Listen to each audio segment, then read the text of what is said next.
My name is Beatrice Anderson. I am turning 30. Currently, I live with my husband Oliver, who is 5 years older than me, and our 5-year-old son, Leo.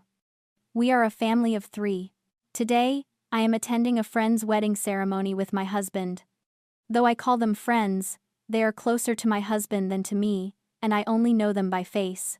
The ceremony is held in a first-class hotel, and I find myself captivated by its luxury, while my husband exchanged greetings with acquaintances at the venue.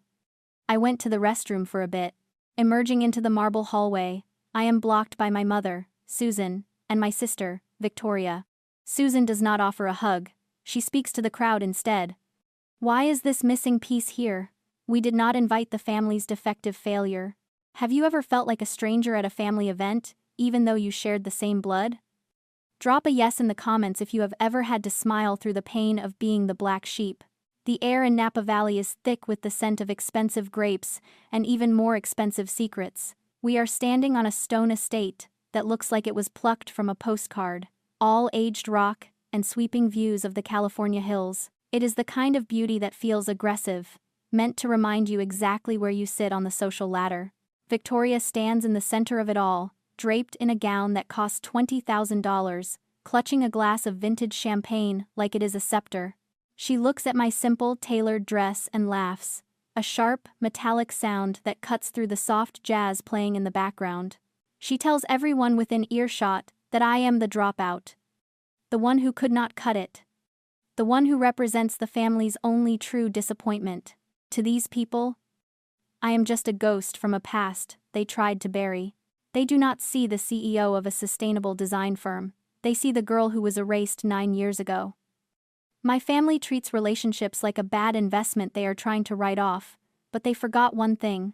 I am the only one here who actually knows how to read the ledger.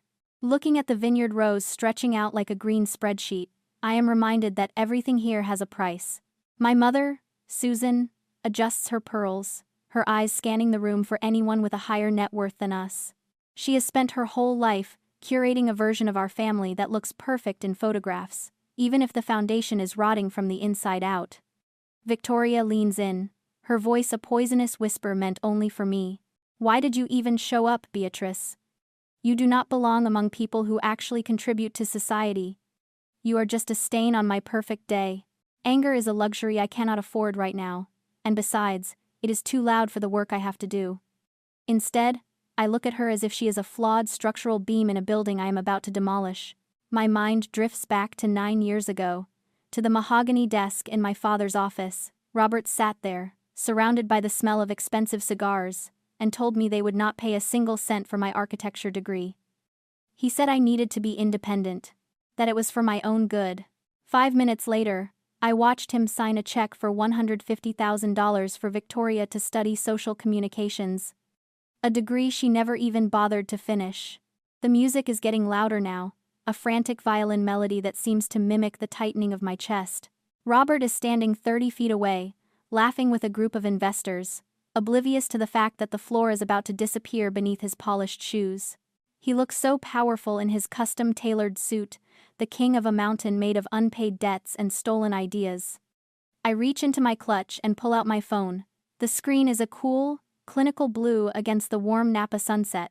I open the secure portal for Elysian design, bypassing the layers of encryption that keep my identity hidden from the public eye.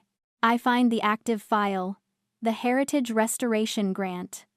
It is a $5 million interest-free lifeline, issued through a blind trust I established 3 years ago. Robert thinks this money came from a silent partner, who admires his legacy. He has no idea the silent partner is the daughter he called a defective failure.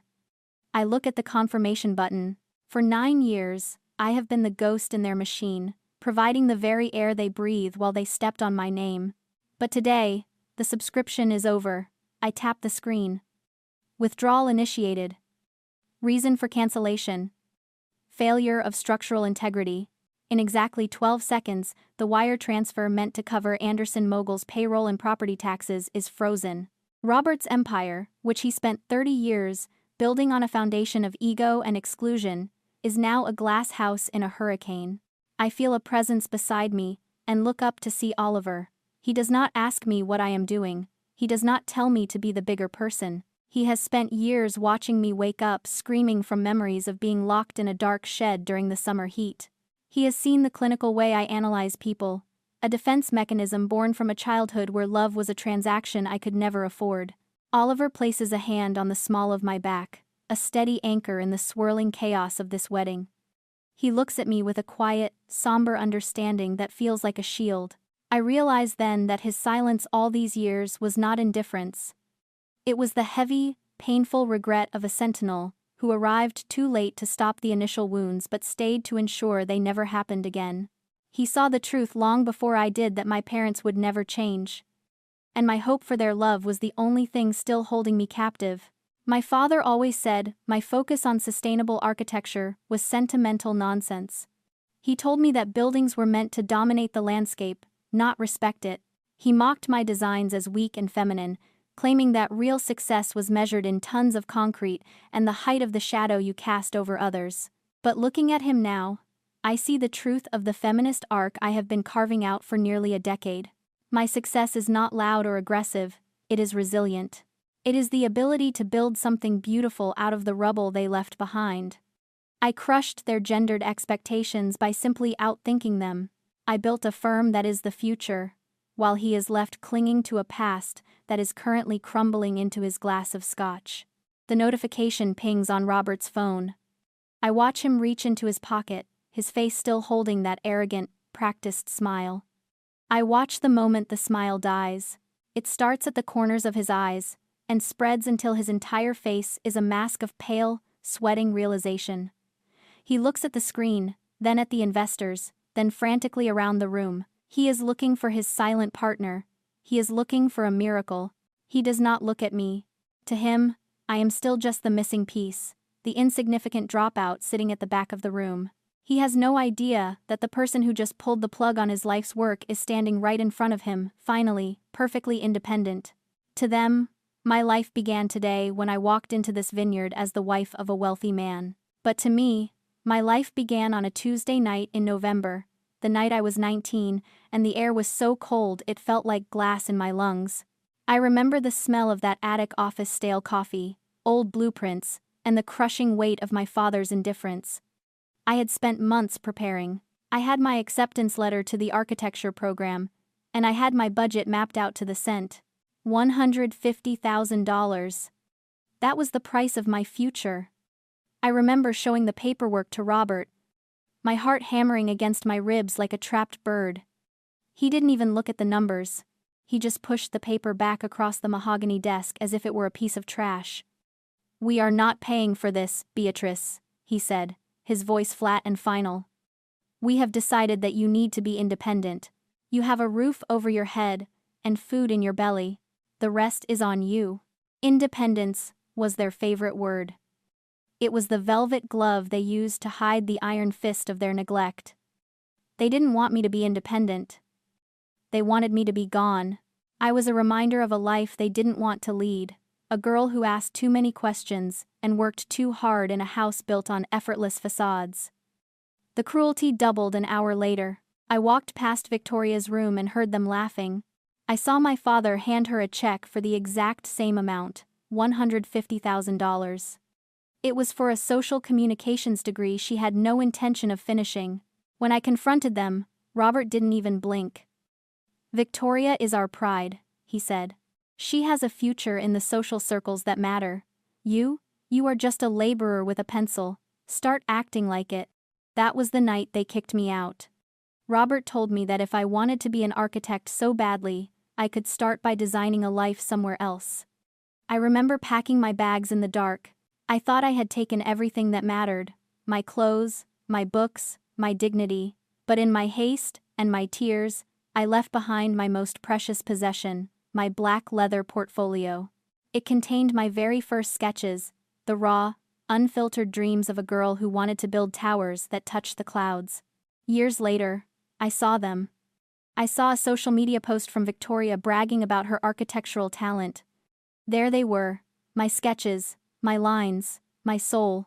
She hadn't just taken the money that should have been mine, she had reached into the attic of our old life and stolen the only thing I had left. The wedding march begins. A slow, stately rhythm that feels more like a funeral procession for the family name than a celebration of love. Victoria floats down the aisle, her veil trailing behind her like the shroud of a lie. She reaches the altar where Ethan is waiting. He looks handsome, but there is a sharpness in his eyes, the look of a man who spends his life dissecting the truth in art and finding the flaws in every canvas. Behind them, my father has set up large, backlit easels displaying what he calls the Anderson legacy. These are the blueprints Victoria supposedly created to save the firm. To the untrained eye, they are beautiful, graceful arches, innovative use of light, and a radical approach to sustainable materials. But I know every line. I know the exact pressure of the pencil that created that curve. I know the math behind that cantilever because I stayed up until 4 in the morning in a cold apartment 9 years ago to prove it could work. Victoria turns to the guests, her voice amplified by a microphone. She begins to speak about her passion for design, about how these drawings represent her soul and her commitment to the family business. I watch Robert and Susan beaming in the front row. They aren't just proud, they are relieved. They think these stolen drawings are their ticket back to the top of the Napa social ladder. Suddenly, Ethan stops. He is not looking at his bride. He is leaning forward, his eyes locked on a specific detail in the master plan of the estate's new wing.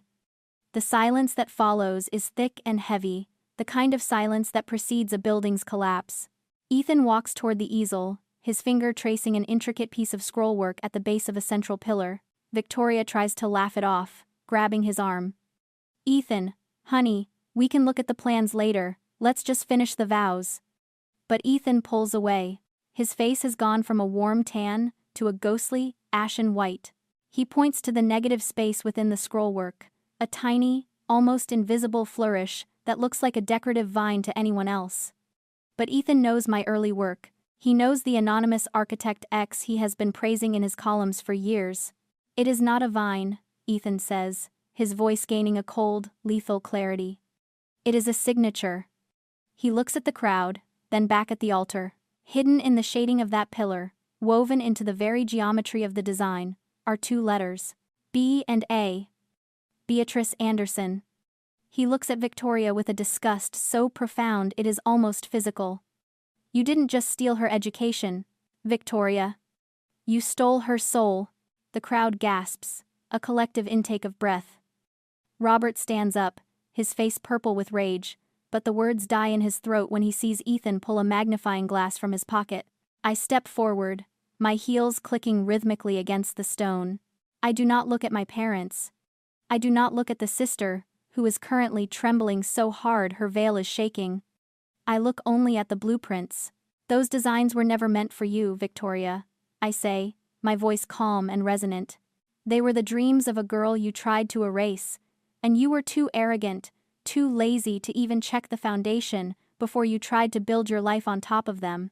Ethan reaches into his tuxedo pocket and pulls out a tablet, his fingers flying across the screen until a digital document is projected onto the massive LED displays. The image is a licensing agreement for $450,000, bearing the signature Beatrice Anderson.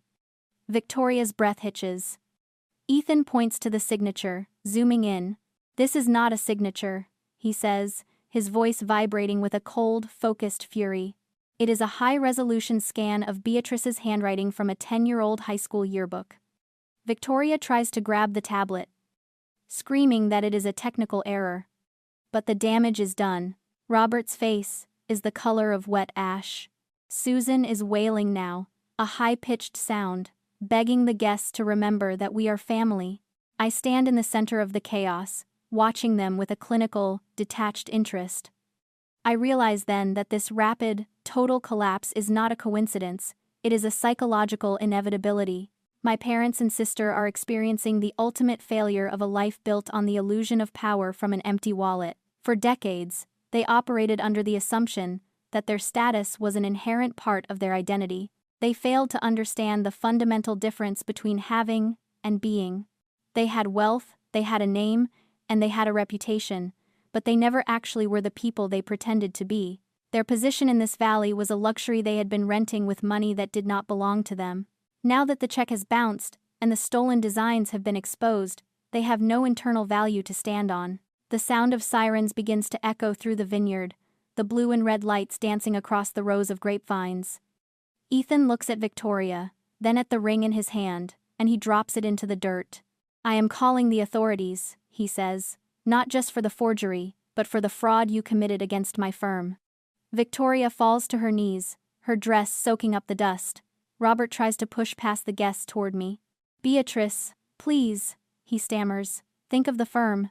I look at him, and for the first time in 30 years, I don't see a giant. I see a small, desperate man who built his house on sand.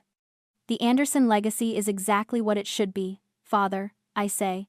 "It is a blueprint, with nothing but empty space inside. The patrol cars are the only things still moving in the Napa night." I walk away from the altar, the gravel crunching beneath my heels with a satisfying finality. I do not look back at the sister who is currently being escorted toward a police cruiser. I reach the edge of the vineyard where the air is cool. Susan runs after me. "Beatrice," she screams. "You have to stop this. Tell the police it was a mistake. We are family. You cannot do this to your own blood." I stop and turn to face her. My mother looks small. For 30 years, she was a giant who dictated the terms of my existence, but now, she is just a woman in an expensive dress standing in the mud. Robert catches up to her, his face a map of ruin. "Beatrice, please," he stammers. "The firm will be gone by morning. Is this what you wanted? To see us with nothing?" I look him directly in the eyes. 9 years ago, you told me I needed to be independent," I say. "You told me that my education was my own burden to carry. I simply took your advice, Father. I became independent. I became so independent that I no longer require your love, your approval, or your existence to define who I am." I turn back to Oliver, who is waiting by our car with Leo. My son is asleep in the back seat, oblivious to the fact that his mother just dismantled a dynasty. As we drive away, I pull up a final document on my phone. For a long time, I thought justice was about the fire, about watching the people who hurt me burn. But true justice is the justice of the seed sower. Punishing the guilty is a transaction with the past, but building something new is a contract with the future. That night, I sign the papers to establish the restoration grant. I am using the $5 million I withdrew from my father's firm to fund full architecture scholarships for young women who have been told they are not enough. I am not just taking my life back. I am building a foundation for 1,000 more. We stop at a small bakery on the way back to the hotel. I buy a simple chocolate cake for Leo, the kind of small, sweet moment my parents always found too common to appreciate. Back in our room, I watch the sunrise over the valley. It is not a loud or aggressive light. It is a soft, persistent glow. My father's firm is gone. Victoria is facing charges. My parents are finally exactly what they wanted me to be, independent of everything they once used to hide their hollow hearts. But I am no longer looking at the ruins. I am looking at the blueprints for what comes next. For the first time in 30 years, the air in my lungs feels clear. No debt, no noise, just the quiet peace of a life I built myself, one stone at a time. Beatrice chose to build a bridge for others instead of burning the one behind her. Would you have done the same? Comment, build, or burn below and tell me why. Don't forget to subscribe for more stories of justice served.